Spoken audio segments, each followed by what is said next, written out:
Um, I'm turning on the recording and I'm sorry to interrupt. I meant to do that okay. before. And so I'm going to set up my screen share and walk through a little presentation here. All right. So yeah, I'm Michael Reichley Lancaster, Director Curator of the museum, and I'm going to take you on a little bit of a kind of a journey of about the museum, about what we do, but also about some of the current initiatives we've been taking on, and then talk a bit about artifact care, and as well, very open to questions and chatting after the presentation as well. And so all the way through the presentation, I've got some great imagery in the presentation, all Karsh photos, originally from the Appleton mill, that were taken while the mill was still in operation, documenting the workers at the mill. And so we have a few originals of those photos in our collection and utilize them in our exhibitions and programming. And for information, also when I introduce myself, my pronouns are he, him for that information. So then I'm going to move into the next portion, just to recognize and acknowledge that the land that the museum stands on is the unceded territory of the Algonquin Anishinaabe people. And we recognize and honor all past Indigenous people of this land and present and future, and that we care for this land in conjunction with them and work with them to care for this land moving forward. So in talking about, and I mean, we have this great history and it's amazing to me. And the longer I'm in the region, the more I learn about how big and rich the industrial history of textiles were in the Mississippi Valley. So, and the Mississippi Valley stretches from Elmont right down through to Perth and Lanark Village, and really is quite large in the fact that there were about 50 woolen mills operating at the peak of the industrial era. So late 1800s, early 1900s, there was such a surge of using natural water power for textile production. And some mills, one mill in particular, the Kitten Mill in Lanark Village, operated up until the early 2000s. So it really is quite amazing that it was over 150 years of operation of some of these mills, including the Rosman Mill, which operated from the mid 1800s right through to the 1980s. And so you've got some really incredible history there, and we are proud to be able to showcase that history at our museum. And again, talking waterfalls, so I'm just got a few historic photos here in the background. So harnessing water power, I mean, you could see that's the #2 falls in Elmont, and a great heritage photo there. And then, of course, using sheep and using the natural kind of agriculture of the region. And a lot of the mills would have used local sheep or llamas or alpacas, whatever they were producing in the area. But the Rosman Mill in particular was fascinating because it didn't use local. It actually imported merino sheep and such from other warmer climates, like Australia, New Zealand, and because it was a softer, finer quality. So they actually got it in to do their production. And the Rosman Mill in the earliest years produced fine worsteds and tweeds for suit and pant material, and won awards for their production nationally and internationally.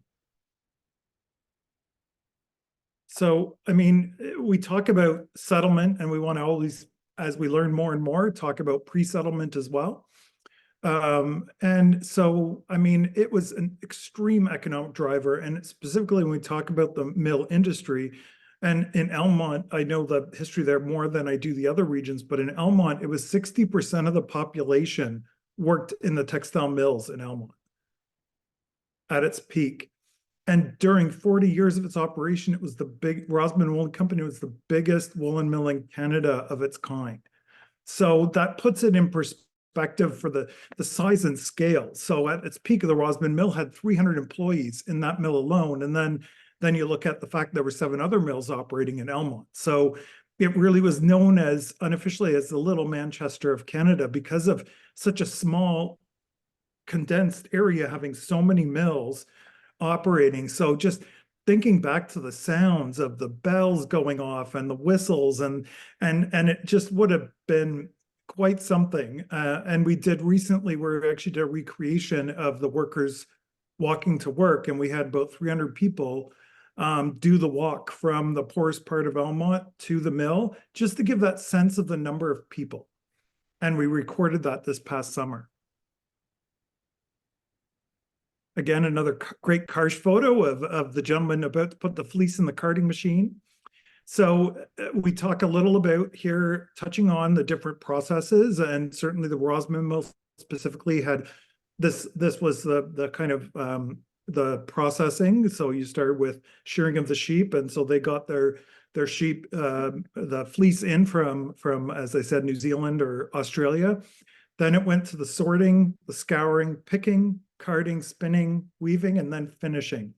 And it depended. Each mill had slightly different processes depending what they were doing. So you could very well be there were knitting mills. So instead of weaving, you'd have the knitting. So it would vary depending on the mill. And the dyeing isn't noted here because that can happen at varying times during the processing. So that's not noted in this process, but certainly that would vary throughout. Another great photo of a gentleman working on the carding machine at the Collie Woolen Mill in Appleton, and working at the cone winder. And we have smaller examples of these a lot of these industrial machines at the museum on display. And then at the loom, a gentleman weaving. And you can only imagine, like, we have a fair-sized loom at the museum, but I'm told it's a small scale to what would have been in a lot of the mills around here. And I mean, I think Susan and others on the call, Linda, can verify. I mean, we went into the kitten mill before they took it down, and just seeing the scale of the industrial knitting machine they had in there, it was, if I'm not mistaken, 30-some feet long or something. It was incredible. Unfortunately, we couldn't save it or get it out of the building before they took it down. And then you can see two women here doing the kind of finishing. So they're going through and making sure, looking for any imperfections in the fabric. And so it was, again, it was unreal how big the industry was to the region. So, I mean, Carleton Place, Elmont, Lanark, Perth, Appleton, Arnprior also, and other places outside the Mississippi Valley had large mill industry and specifically textiles to this region. And then there's one of the earliest owner of the mill, James Rosman. He and his brothers came over from Ireland to escape. One of them had shot at an intruder and killed them. And so the 3 of them ran to avoid any problems with police. And one of them ended up going to the southern US, and James came to Canada, and the other brother, I believe, went to northern US. They all spread out. So, and it's very fascinating. And I was telling Carrie about it when she visited recently, that we have the Rosman bell in our collection on display. And the bell would have been in the tower of the Rosman Woolen Company, but it came to James Rosman from the Rosman that went to the southern US. And he had sent it when the mill opened in 1867, he sent it to Elmont, and he had it melted down from a Civil War cannon. So this is where we start looking at truths in history.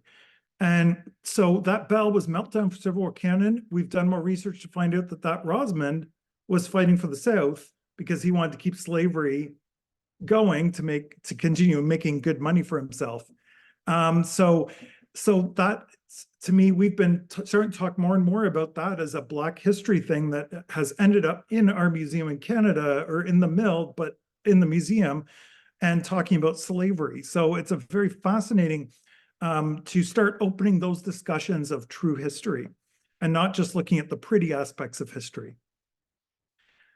So, I mean, as said before, there were some extremely prominent mills in Carleton Place, and some of those are listed here, but there's many more. And we actually have a link on our website that lists all the mills in the different regions. And we're learning more and more regularly and adding more information all the time. Great image of downtown looking at the bottom of Mill Street, looking up Mill Street, an old picture from the early 1900s, the late 1800s there. And you can see on the immediate left is the Victoria Woolen Mill, which was the first mill the Rosmans opened in Elmont before they built the Rosman Woolen Company. And that's a picture of the full Victoria Woolen Mill facility before a portion of it got burned down. And there's across the river from where the museum currently resides, that's the view of the original complex of the Rosman Woolen Company. So the center block was built first in 1867, then they expanded around the 1880s and built wings on either side and added the office where the museum stands. An early ad for the mill, which we can find many of these throughout the Elmont Gazette and also other papers, I'm sure, in Montreal, Toronto, etc., in history, because they were making product that went all over, even internationally. So these kind of ads would have been all over the place in newspapers, in print. And so this is just a great example, but also great because you can see kind of the full complex. So what I like that you can see here, you see the full complex, all viewing it from the river, but just the immense size of it. You really see the scale of it here. And it's a very accurate depiction in that way. And that there's now about 70 condominiums in that facility. So we're so thankful for the people that saved the building and put that investment into that to make condominiums there. But then you can see on the right of the drawing, you can see the longer building there on the right, kind of near the top. That's the warehouse building where our galleries are housed now. And that's pre the office portion being built where you currently enter the front of the museum.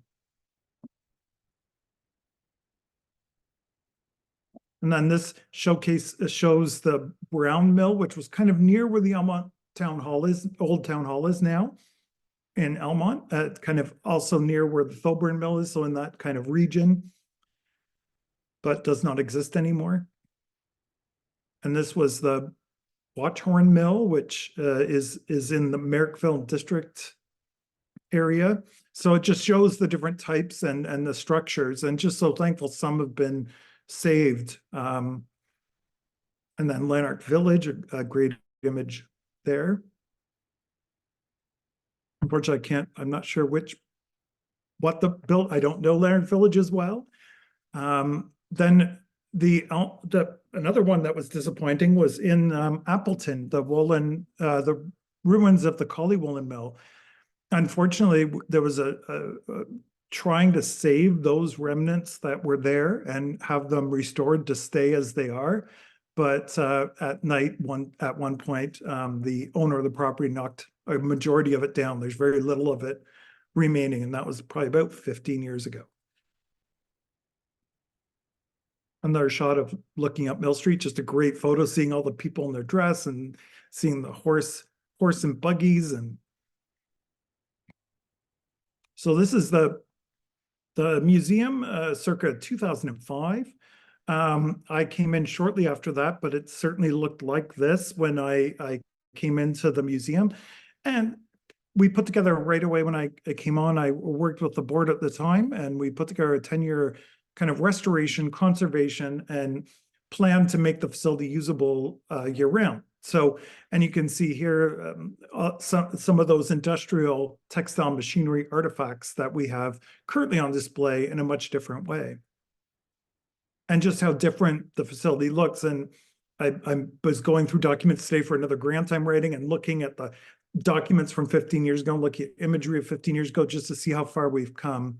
And so many changes have happened in that time. and getting a lot of grant funding and working very hard to get that grant funding and doing fundraising events, et cetera, that we now have the second floor ceiling there. You can see on the top image is raw roof structure. There was no insulation, so we now have it insulated, drywalled, and track lighting for exhibitions and heating and air conditioning and all things that weren't there when I started. So now you can see the difference of before and after, if you will. So this was images taken last year of our newer exhibition that we rebuilt during lockdowns. And it's our exhibition on the second floor is titled Material World on the Mississippi. So we actually go in quite in depth of walking through the processing in an industrial woolen mill, but then we also talk about truths of what cost of living was like for a worker, but also how much they made. So to put it in perspective so people can have a good understanding. And then over the years, we've done about 50 oral histories of former textile mill workers and descendants of workers and descendants of owners of the mill.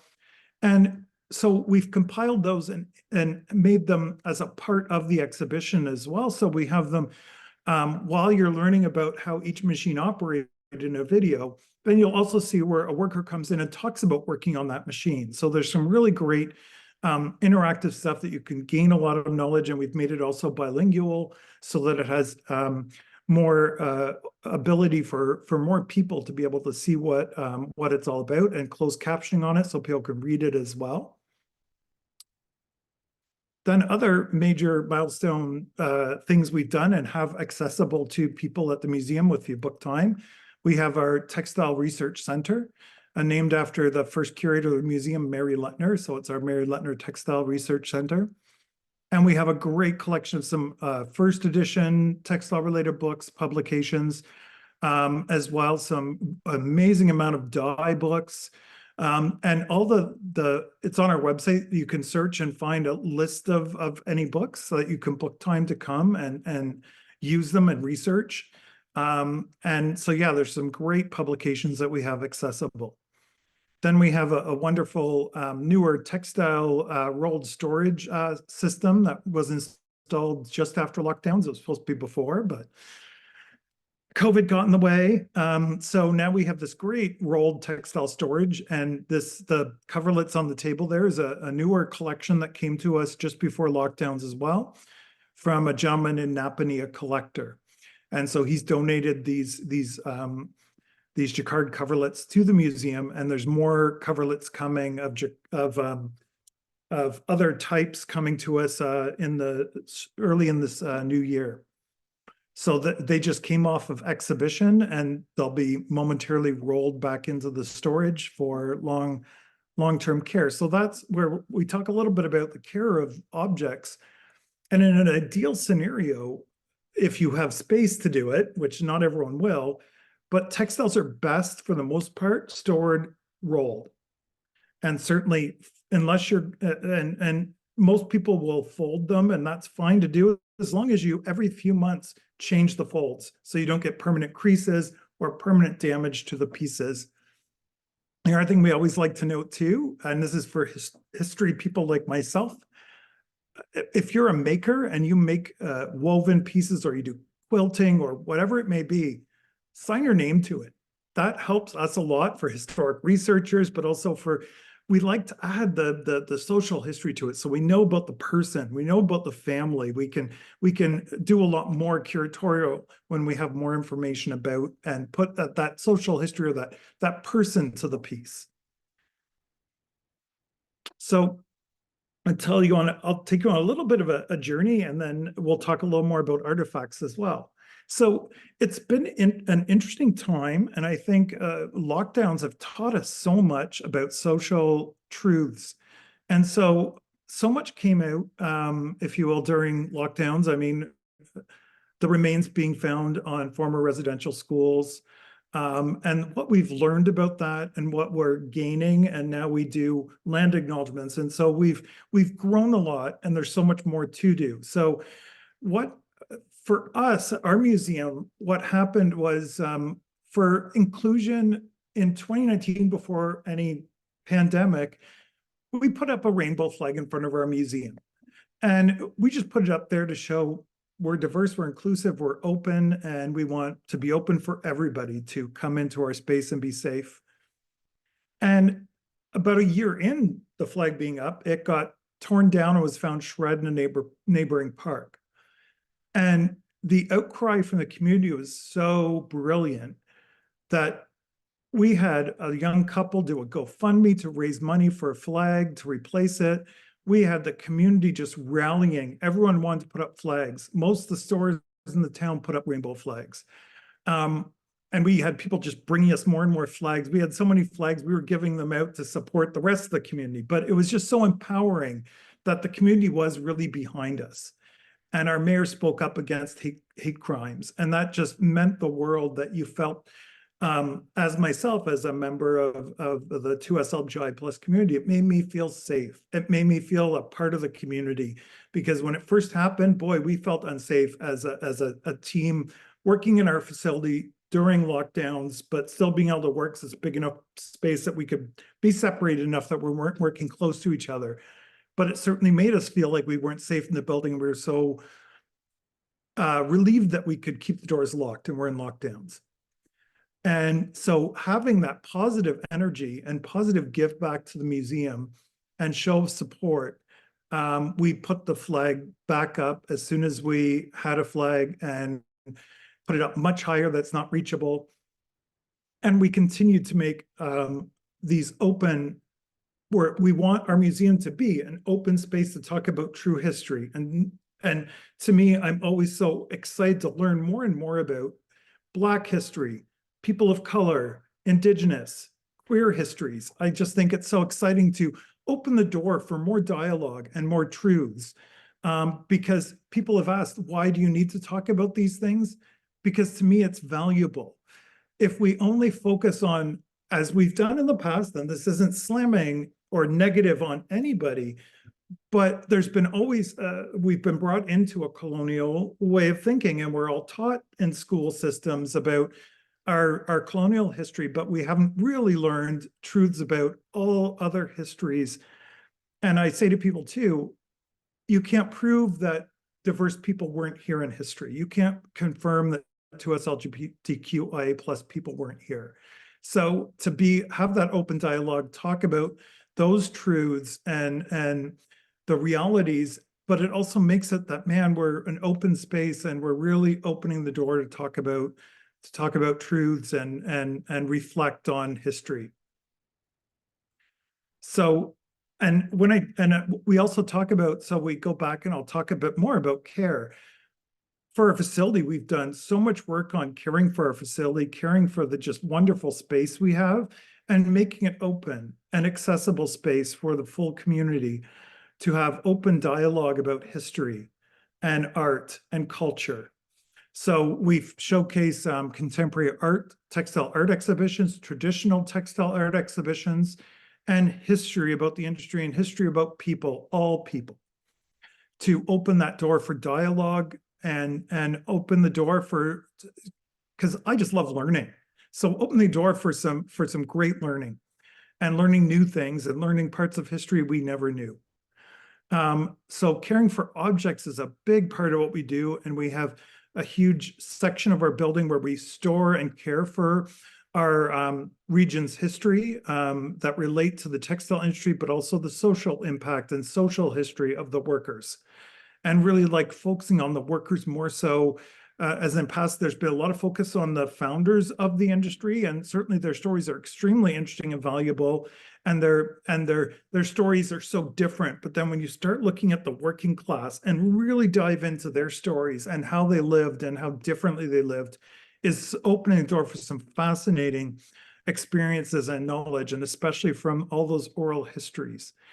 So to me, in your own home, if you have important things you really value, I mean, personally, myself, I have many, but most of them I like using. So, but there's a few things, if I really, really care for it, really value it, want it long-term and have a plan for where it's going to go past my lifetime, then there's just certain things. It's mainly keeping it out of extreme light or UV. And it's doing certain things like that that will make a big difference. Storing it away, but make sure if you are folding it, store it away, that you change the fold regularly. If you can roll it, that's the best way, and store it away somewhere safe from light and other elements. So that's that's that's my presentation.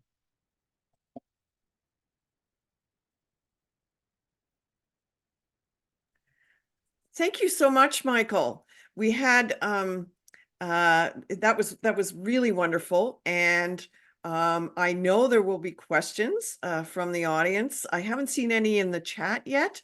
I know also that Anchoret Dean is trying to get into the Zoom, and she is blind and can't see to enter the code that was required. So it may be that in future Zooms we'll have to not have a code or something because she can't enter the code. But if we see her pop up, she particularly wanted to thank you, Michael, because she was the person who first invited you to speak to this group. So yeah. I am wondering if you know, I can start things off, I guess, by asking my own personal question, and then people can put their hands up if they have something they want to ask a question about. Okay. So I know you don't deal with things like dishes at the museum, but I noticed when I was there that there was a collection of dishes and other things that were not textiles that people had given, and I wondered what you suggest that people do with if they have a Limoges collection or something like that. So we do have some, and there's ways, and part of this is from experiences of internships in my early career as well, where you can, it's about, if it's like really rare, like silverware dishes, whatever, there's ways you can store them in like a soft kind of container or something along those lines that keep it secured and safe, but also in a cabinet can be good, just away from hands and away from children, can be very helpful, like a china cabinet. But if you're doing it as an artifact, there's ways that you can get like a foam, and you build it so that it actually fits the object and sits right in that foam with unbleached cotton, so that it's extremely secure and doesn't have any chance of moving. Right, right. Okay. Michael Peterson, you can Sure. Just an aside, if somebody can get a hold of Anchoret, I came in without a code. I just clicked on the link that you gave me, and a couple of other steps later, I was in. Okay. Didn't And ask for a Helen code. just texted me too that she didn't use a code either. That's really interesting. Okay. I know she's been trying using the link and it's not working for her. Yeah. Okay, I have a question here in the chat, and then Helen, you'll be able to ask your question next. I called Anchoret, by the way. If you know, I'm sure a lot of you know her, and she and she really is feeling badly, but she has tried the link, and that's about all the help I can give her. But she'll be able to watch the recording, which I should probably turn off now, unless everybody's okay with me continuing the recording during the questions. How about if you just put a note to me in the chat if you really don't want me to continue the recording, because I'm okay with turning it off. But it'd be really nice for Anchoret to be able to see the whole thing, if that's okay with everybody. All right. All right. It looks like a lot of people are in favor of that. So Linda is asking, how do you deter moths in woolen things without using mothballs? Oh, I hate the smell of mothballs. I had a collection come in recently that's all it smelled like. Someone put it in my office, and I kept going, oh, why is my head hurting? Eventually I'm like, get that out of here. Yeah, honestly, for ourselves, we just monitor, but I believe there is might be through Lee Valley Tools, but there is a product you can get that isn't mothballs, that deters moths or captures them. There's something. I forget the exact name of it or whatnot, if anyone else has ideas. Check out some certain herbs. Mhm. But I don't know what they are, but I'm sure there are some. Okay, good ideas. Jean Dunning, you have your hand up. Do you want to unmute and ask a question?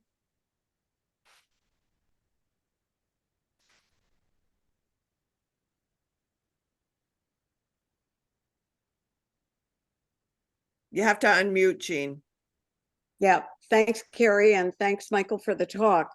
My question is, I have several items. For example, I have my father, born in 1908, his christening gown, and all of his children, myself included, christening, had the same christening gown with the cape and the bonnet, blah, blah, blah.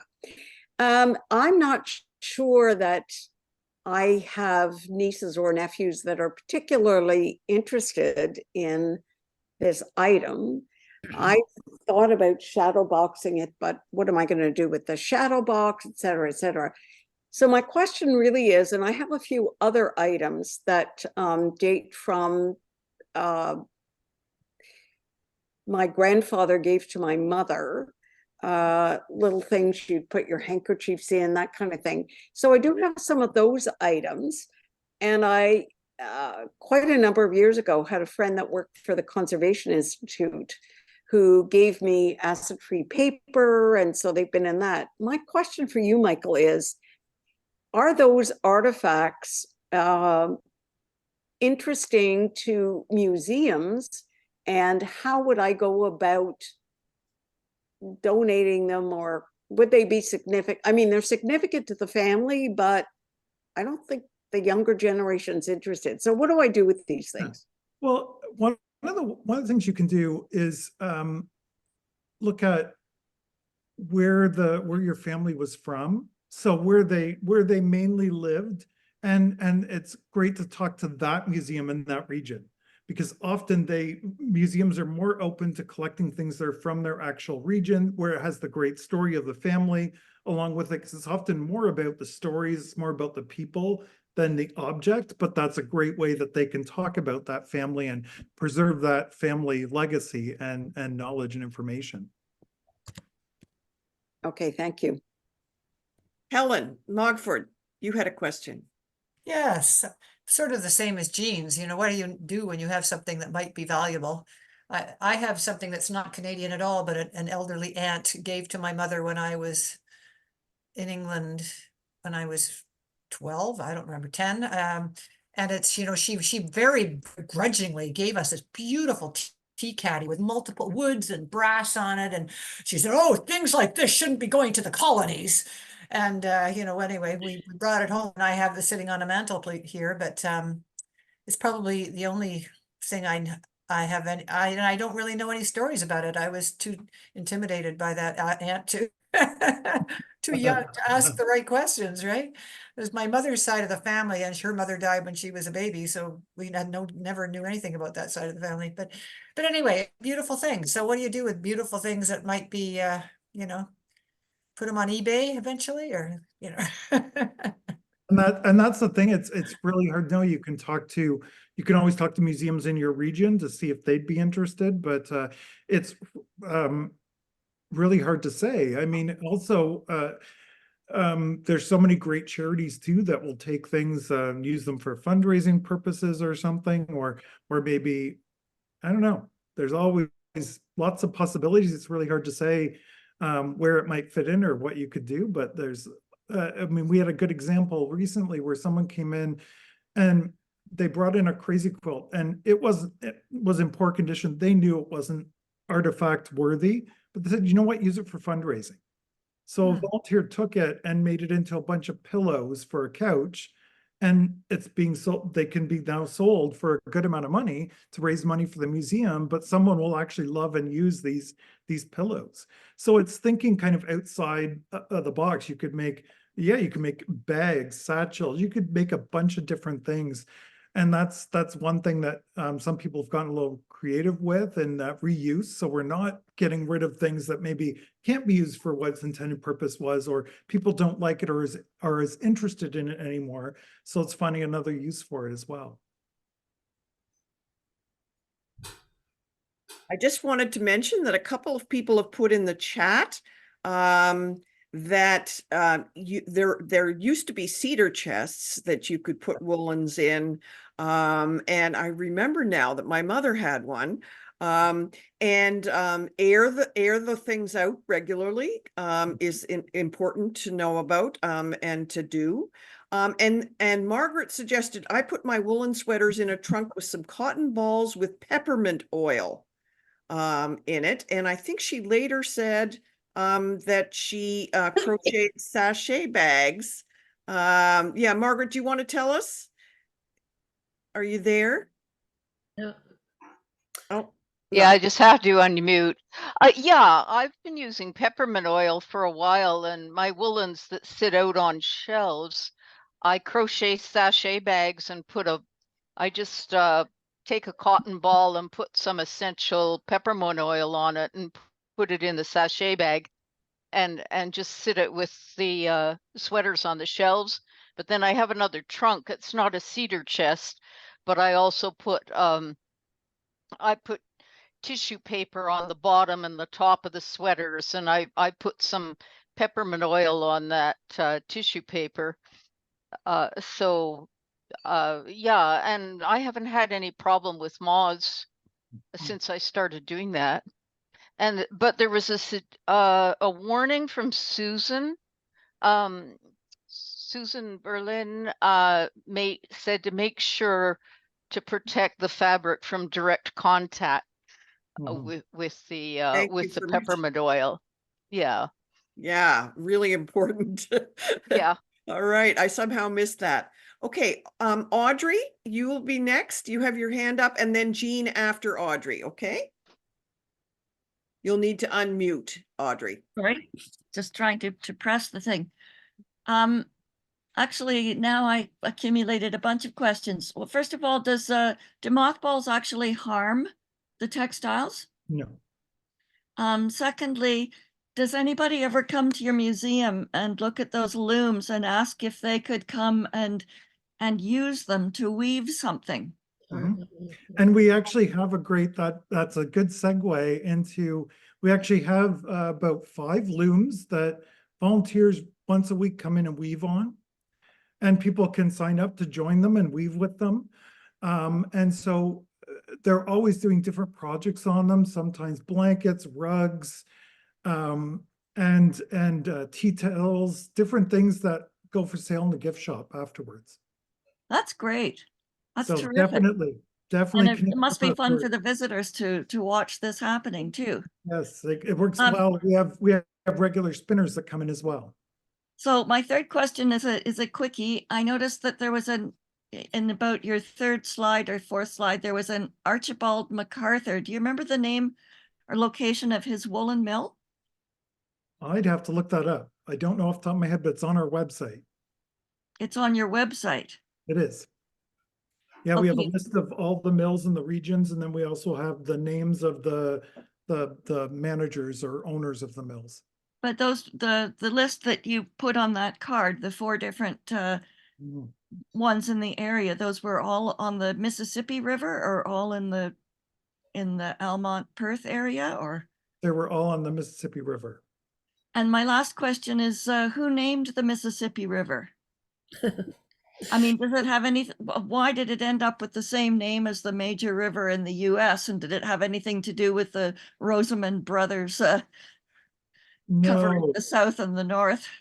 no, from what I know, it was probably a Mississippi, if I'm not mistaken. I'm trying to remember the definition of that. I want to say winding river or something, but it was certainly the joke always is, no, we named our river before the Americans. So Did we? that's what they say. I don't know if that's true or not, but certainly there's a great history there, and maybe someone else knows the answer better than me. I don't have it right in Yeah, front of me. I just looked this up for a friend of mine in Australia who wondered why I took a picture of the Mississippi River because she thought I lived in Canada. Mm. And so Mississippi's an indigenous word for big river.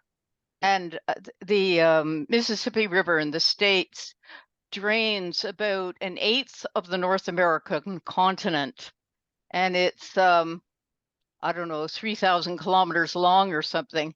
And our Mississippi River drains 200 to 250 other rivers. So for the area we're in, it's a very big river. It drains quite a lot of other lakes. Sorry, it drains lakes. So the lakes flow into the river. So it's very big. So I'm sure it was probably named by the indigenous people here in this area as being a big river. Fascinating. Thank you. Thank you. Yeah. Jean, you've been waiting a while. Jean Dunning. You're muted.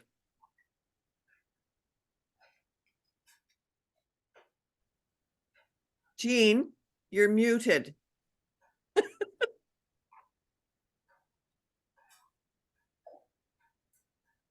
Yeah, anybody that knows me would be knowing that I hate to be muted. Sorry. So my question kind of takes a different track, and it's really about, so I have these artifacts, like I have a tablecloth that was, the 1953 coronation, whatever. So I have things, it's not so much about family history, but about history. So I would hate to think that these things got chucked in a bin or burned or whatever, because they are a piece of history, Canadiana. And so I don't know what to do with them, basically. It's not that I want them to be reflective of my family. I just want them to be reflective of the history from wherein they come. So what do I do with them, Michael? Again, you can talk to museums in your region and see if that's something of interest or if that's something that they're collecting.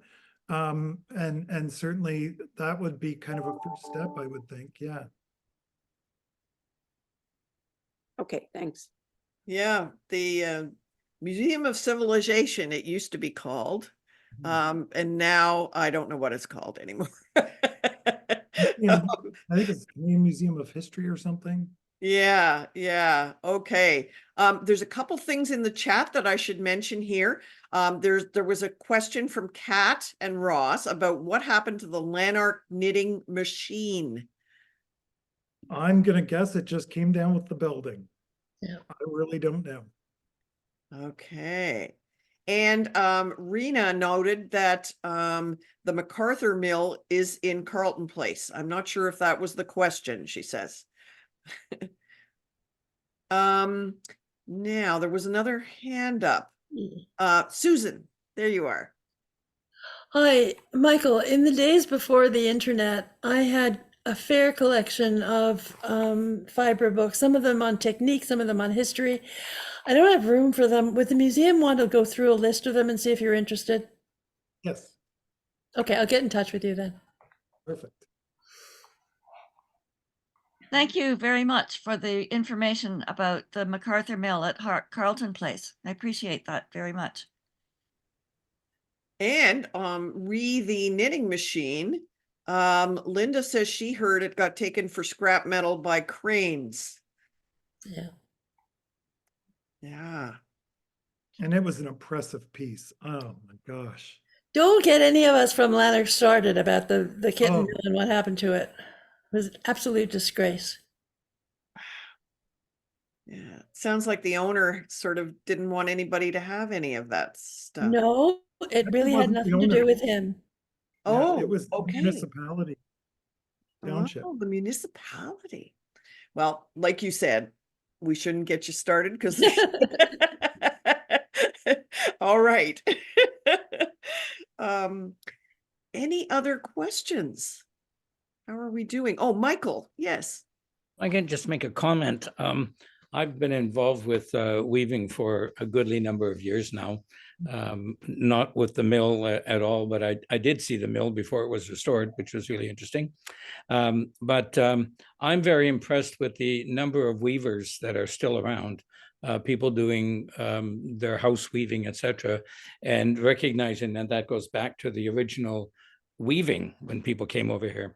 I have a farm in Western Quebec, and the original owner, well, the original owner after the land grant was given to somebody, was named Thomas Smith the Weaver, oddly enough. And in my searching around the buildings up in the attic, etc., I have not only parts of a loom, a barn loom, it's referred to as a barn loom now, but also a handmade spinning device. I hesitate to say spinning wheel, but a spinning device. And I found a small piece of fabric. And the local history is that Thomas Smith was actually the community weaver. And knowing that there were so many of them around, I expect you see it as the precursor to the mills that were put up in various areas in the Ottawa Valley.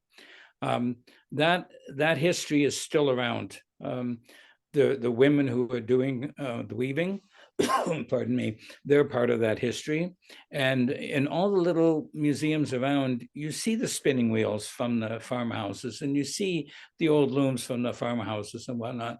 And I think that's a very important part of our history as well that we have to preserve. And I know that you know about this stuff, Michael, and I see the work you've done there, and I really appreciate all that too. So thank you. Good speech tonight. Good presentation. Thank you.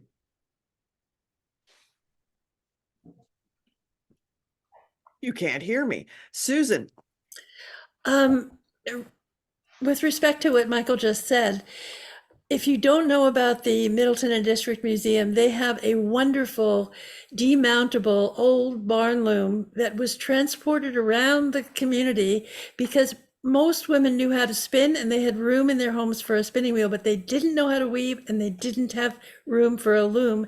And so as soon as the roads were passable in the spring, he would go around from household to household and stay with each household as long as they needed their winter's worth of spinning was woven on the loom. It's quite fabulous, and it's the actual loom that came around this area that people. I just think it's fantastic. Absolutely.